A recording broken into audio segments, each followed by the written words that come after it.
Hello friends, स्वागत है आप सभी का जीके स्टडी में। दोस्तों, आज हम लोगों का टॉपिक है राज्यसभा एवं लोकसभा। राज्यसभा एवं लोकसभा से संबंधित जितने भी प्रश्न होगा सभी को हम लोग देखेंगे। तो चलिए हम लोग बिना देरी के हुए स्टार्ट करते हैं। तो हमारा पहला प्रश्न है, राज्यसभा को अस्थायी सदन कहते हैं क्योंकि इसे विघटित नहीं किया जा सकता है। राज्यसभा को विघटित नहीं किया जा सकता है।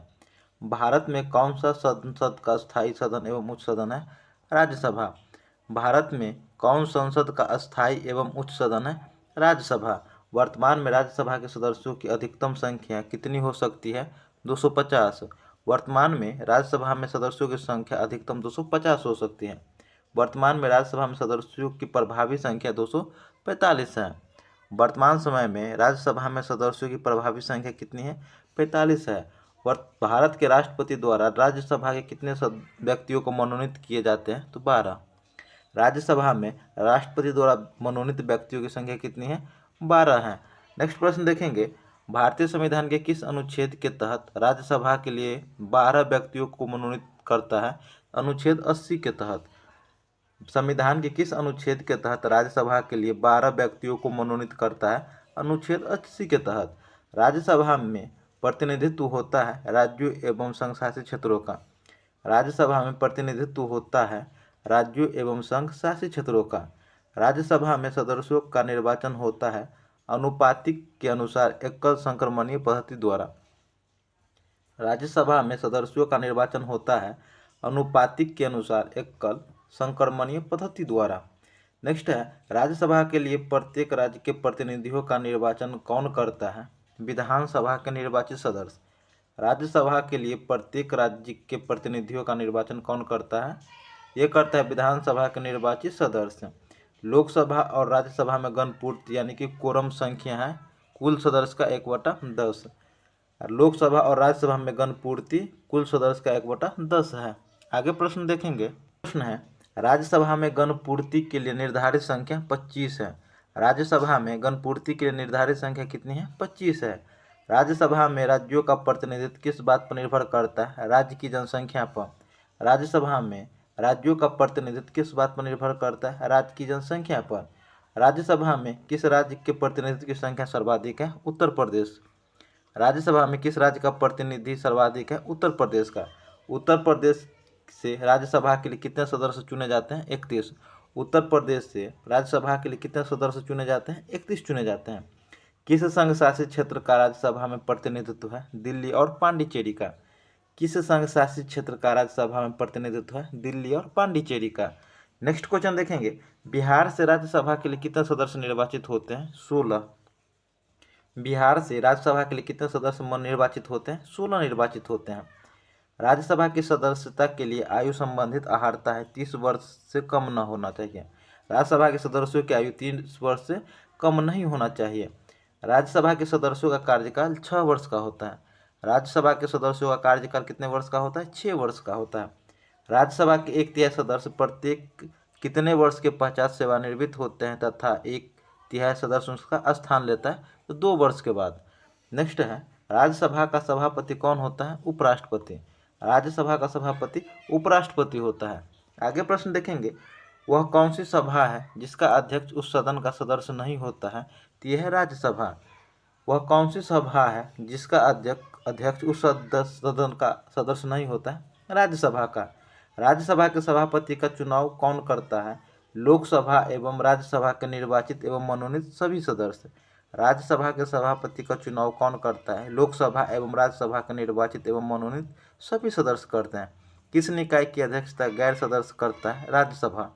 किस निकाय की अध्यक्षता गैर सदस्य करता है? राज्यसभा। राज्यसभा के सभापति के अनुपस्थिति में राज्यसभा का कार्य संचालन कौन करता है? उपसभापति। राज्यसभा के सभापति के अनुपस्थिति में राज्यसभा का कार्य संचालन कौन करता है? उपसभापति करते हैं। राज्यसभा के उपसभापति का निर्वाचन कौन करता है? राज्यसभा के सदस्य। राज्यसभा के उपसभापति का निर्वाचन कौन करता है? राज्यसभा के सदस्य करते हैं। आगे प्रश्न देखेंगे, राज्यसभा के द्विवार्षिक चुनावों की अधिसूचना कौन जारी करता है? तो ये जारी करता है निर्वाचन आयोग। राज्यसभा के द्विवार्षिक चुनावों की अधिसूचना कौन जारी करता है? निर्वाचन आयोग करते हैं। राज्यसभा के सदस्यों का निर्वाचन होता है राज्य के विधानसभा के निर्वाचित सदस्यों द्वारा। राज्यसभा के सदस्यों का निर्वाचन राज्य के विधानसभा के निर्वाचित सदस्यों द्वारा होता है। किसके संबंध में राज्यसभा को लोकसभा के अपेक्षाकृत अधिक अधिकार प्राप्त है? अखिल भारतीय सेवाओं का सृजन। अखिल भारतीय सेवाओं का सृजन। आगे देखेंगे, लोकसभा द्वारा पारित धन विधेयक राज्यसभा को प्राप्त होने के कितने दिनों के भीतर लोकसभा को वापस लौटना पड़ता है? 14 दिन। कितने दिन? 14 दिन तक। आगे प्रश्न देखेंगे।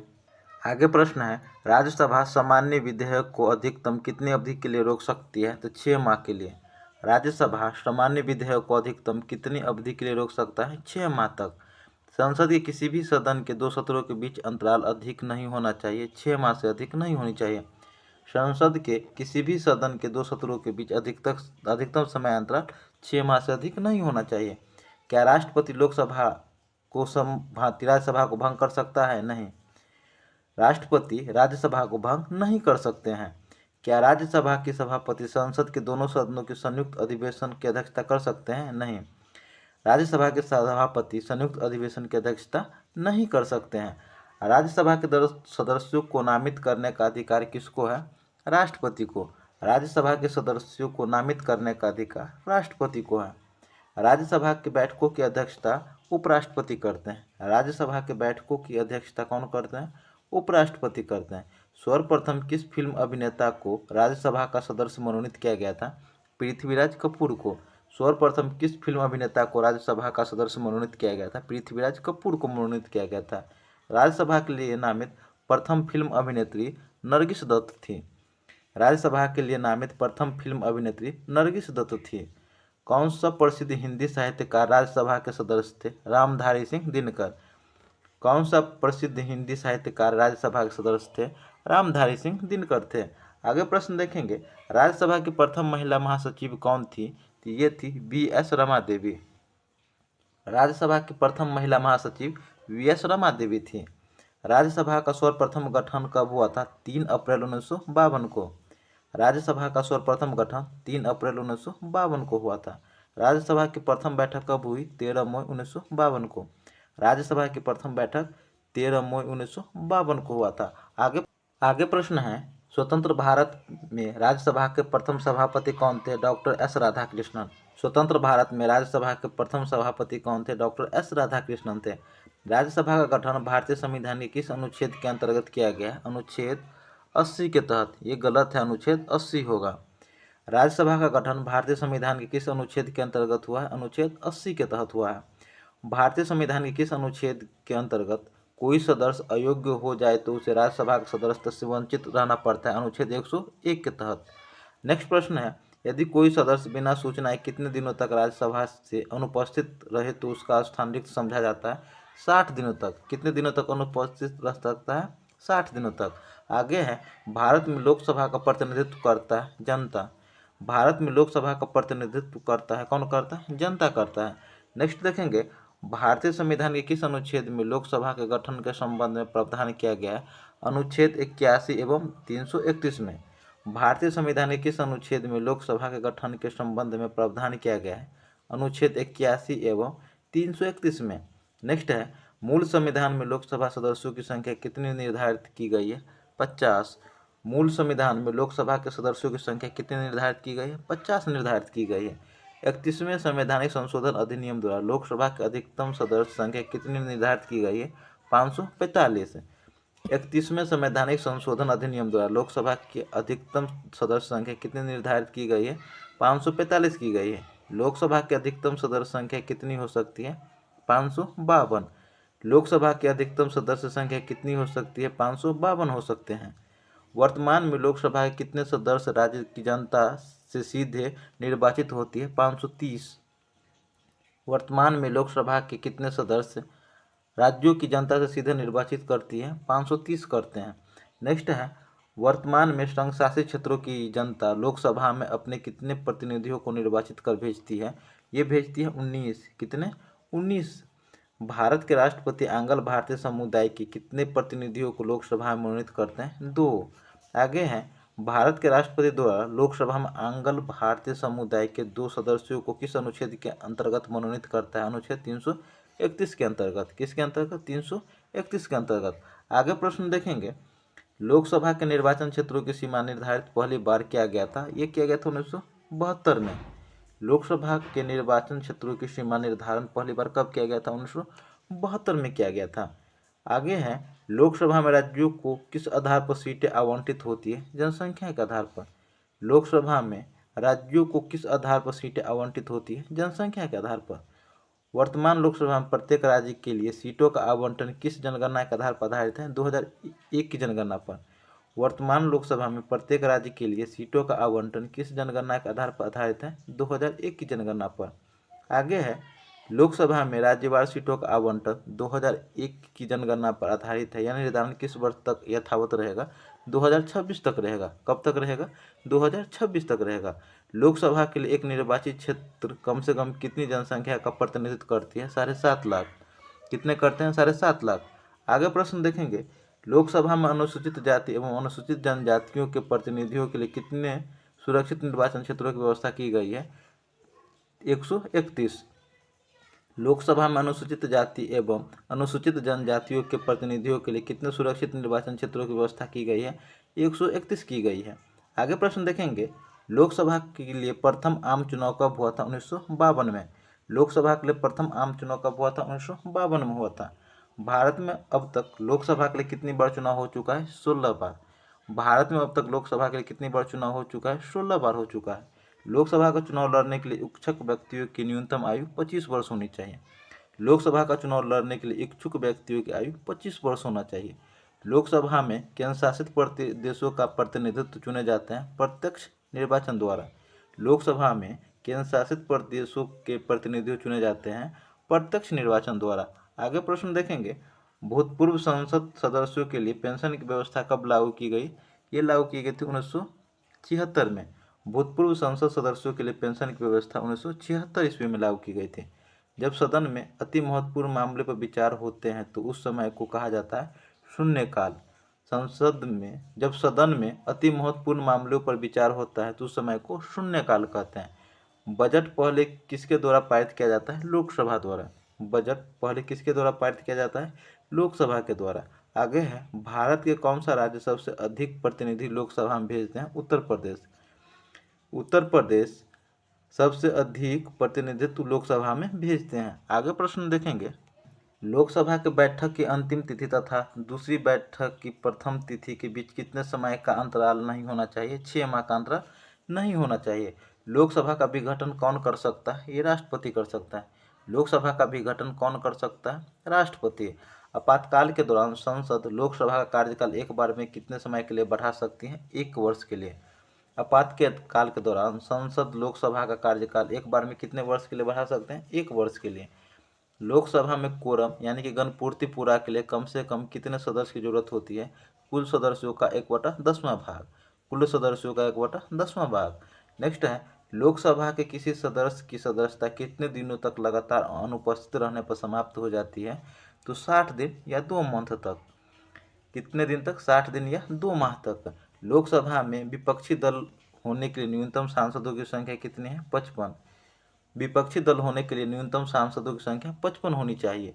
लोकसभा में मंत्रिपरिषद के विरुद्ध अविश्वास प्रस्ताव लाने हेतु न्यूनतम सदस्य संख्या 50 होनी चाहिए। लोकसभा में मंत्रिपरिषद के विरुद्ध अविश्वास प्रस्ताव लाने हेतु न्यूनतम 50 सदस्य होनी चाहिए।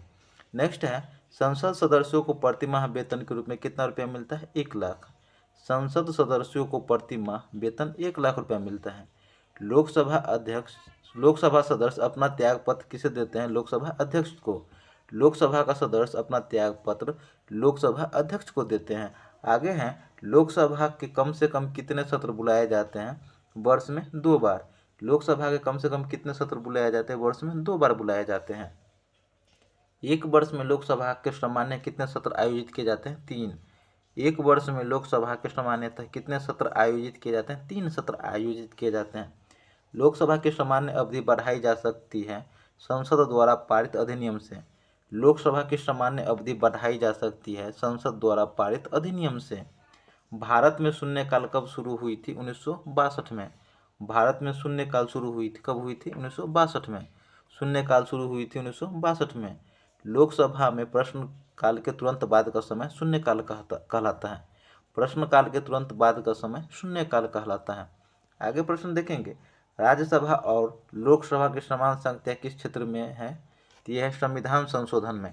राज्यसभा और लोकसभा की समान शक्तियाँ संविधान संशोधन में समान है।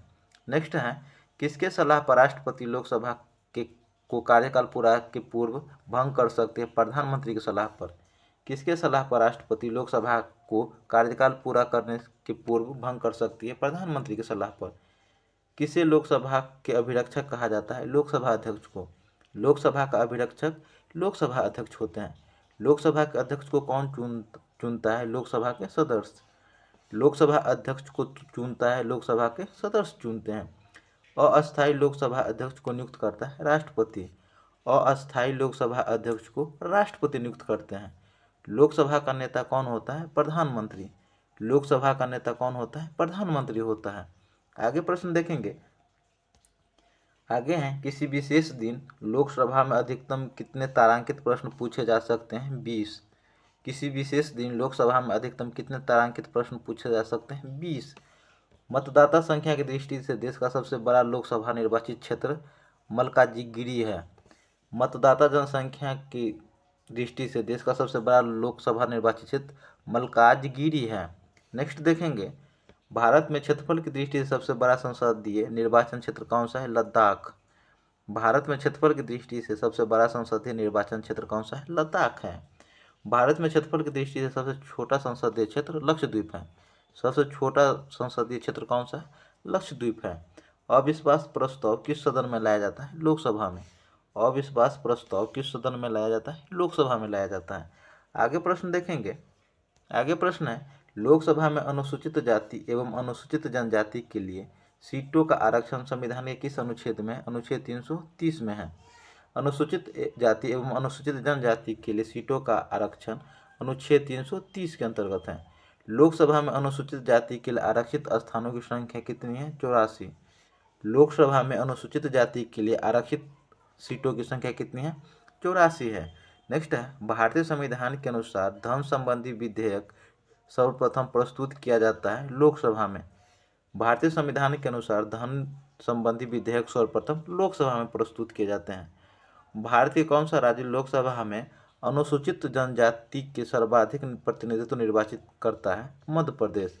भारत के कौन सा राज्य लोकसभा में अनुसूचित जनजाति के सर्वाधिक प्रतिनिधित्व निर्वाचित करता है? मध्य प्रदेश। तो दोस्तों, हमारा राज्यसभा एवं लोकसभा का टॉपिक कंप्लीट हुआ। ये टॉपिक आपको कैसा लगा हमें कमेंट करके जरूर बताइएगा। अगर अच्छा लगा हो तो लाइक कीजिएगा, कमेंट कीजिएगा, और चैनल पर नए हैं तो चैनल को सब्सक्राइब कर लीजिएगा ताकि आगे जितने भी वीडियो आए सबसे पहले आप तक पहुँचे।